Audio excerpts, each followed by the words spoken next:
അമേരിക്കയുടെ സ്വേച്ഛാധിപത്യ പ്രവണതയ്ക്ക് അനുകൂലമായി മറ്റ് രാജ്യങ്ങൾ നിൽക്കണമെന്ന് പറയുന്നതിൽ റഷ്യയും ചൈനയും ഒക്കെ നേരത്തെ തൊട്ടേ എതിർപ്പ് പ്രകടിപ്പിക്കുന്ന രാജ്യങ്ങളാണ്. എന്നാൽ ഇറാൻ പറയുന്നത് ഞങ്ങളുടെ ആണവ പദ്ധതി വളരെ സമാധാനപരമാണെന്നാണ്.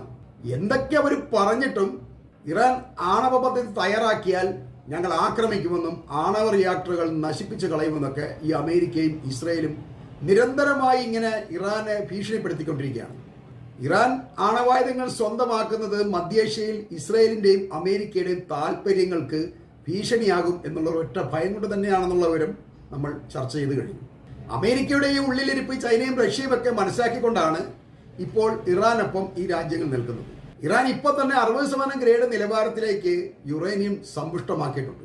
ഇങ്ങനെ ഈ യുറേനിയം സമ്പുഷ്ടീകരിക്കുന്നത് അണുവായുധത്തിന് വേണ്ടിയാണെന്നാണ് ഇസ്രയേൽ വാദിക്കുന്നത്. തന്നെയുമല്ല, ഈ അണുവായുധം ഇവർ ഉണ്ടാക്കുന്നത് ഇസ്രയേൽ നഗരങ്ങളെ ലക്ഷ്യമിട്ടാണെന്നും ഇസ്രയേൽ വല്ലാതെ ഭയക്കുന്നുണ്ട്. എന്നാൽ റഷ്യയും ചൈനയും പറയുന്നത് മറ്റൊന്നാണ്. US ഉപരോധങ്ങൾ ഇറാന്റെ സമ്പദ് വ്യവസ്ഥയെ താറുമാറാക്കിയത് കൊണ്ടാണ് ഞങ്ങൾ ഇടപെടുന്നത് എന്നാണ്.